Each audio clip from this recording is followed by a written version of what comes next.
એક વાત કહું, જ્યારે વાત પૈસાની આવે છે ને ત્યારે આપણે કંઈક વધારે જ સમજી વિચારીને ડિસિઝન લેતા હોઈએ છીએ.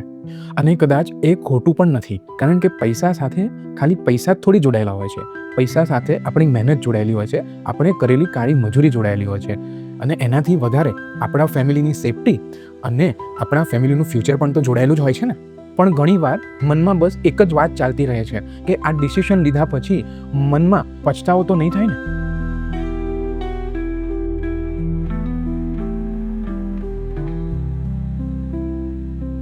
મારી સાથે પણ આવું જ કંઈક થયું. થોડા સમય પહેલાં મારી સામે 2 ઓપ્શન્સ અવેલેબલ હતા. આ બંને ઓપ્શન સાચા જ લાગી રહ્યા હતા, અને બસ એ જ તો મુશ્કેલી હતી. પહેલાં તો મને લાગ્યું કે એક નાનું શું ડિસિઝન જ તો લેવાનું છે, થોડી વારમાં લેવાઈ જ જશે ને. પણ ના, એવું ના થયું. વિચારોના વમળમાં એવો ફસાયો કે એમાંથી બહાર નીકળવું એ એક મોટો પ્રશ્ન લાગવા લાગ્યો. અને તમે નહીં માનો કે જે ડિસિઝન 5 કે 10 મિનિટમાં લેવાઈ જવું જોઈતું હતું, એને ઘણા દિવસો સુધી મારો પીછો જ ના છોડ્યો. એક સમયે તો હાલત એવી થઈ ગઈ કે જે ઓપ્શન સામે આવે ને સાહેબ, એ જ ખોટું લાગવા લાગે, અને જે ડિસિઝનને આપણે ટાટા બાય બાય કર્યું હોય એ ડિસિઝન વધારે પરફેક્ટ લાગવા લાગે. એટલે આવી પરિસ્થિતિમાં ડિસિઝન તો કેવી રીતે લઈ શકાય? અને પછી તો મને જ હસવું આવી ગયું કે પ્રોબ્લેમ ડિસિઝનનો છે જ નહીં સાહેબ. પ્રોબ્લેમ શેનો છે? મારા મગજનો, મારા માઇન્ડનો છે.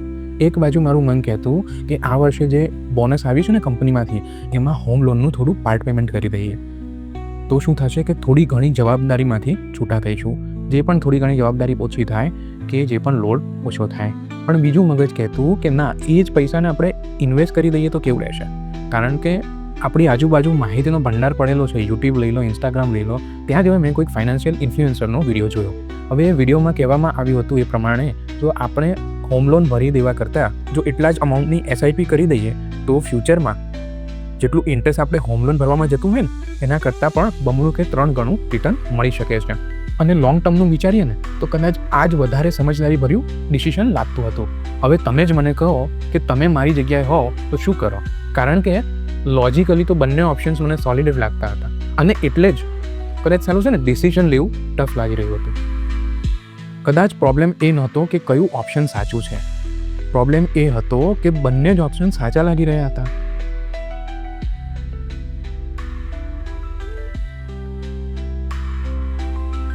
પછી છે ને મેં ઘણું વિચાર્યું, અને ત્યારે જઈને માંડ કંઈક સમજણ પડી કે હું માત્ર અને માત્ર ખોટું ડિસિઝન ના લેવાઈ જાય ને એ બાબતથી બચવા માંગતો હતો. બસ આટલું જ. હા, સાચું કહું છું. હું બસ એવું ડિસિઝન લેવાથી બચવા માંગતો હતો કે જે લીધા પછી આપણને ભવિષ્યમાં કે ફ્યુચરમાં જઈને એવો પછતાવો ના થાય કે ભાઈ આ ઓપ્શન સિલેક્ટ કર્યું હોત ને તો વધારે સારું રહે. પણ આપણે ખરેખર જોવા જઈએ ને તો આવું કોઈ ડિસિઝન કે ઓપ્શન એક્ઝિસ્ટ જ નથી કરતો. કારણ કે જ્યારે આપણે એક ઓપ્શન સિલેક્ટ કરીએ છીએ ને ત્યારે આપણે બીજું ઓપ્શન હંમેશા જતું કરવું જ પડે છે.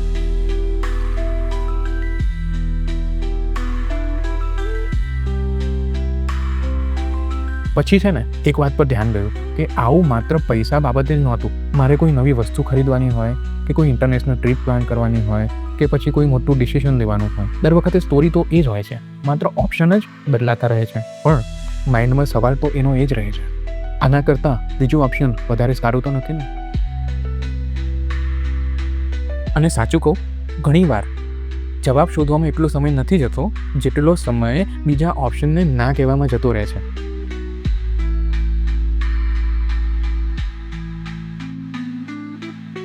હજુ પણ આવું કોઈ ડિસિઝન જ્યારે લેવાનું આવે ને ત્યારે મને વિચારો તો એવા જ આવે છે, પણ હવે એક જગ્યાએ જઈને વિચારોને સ્ટોપ કેવી રીતે કહેવું ને એ શીખી ગયો છું.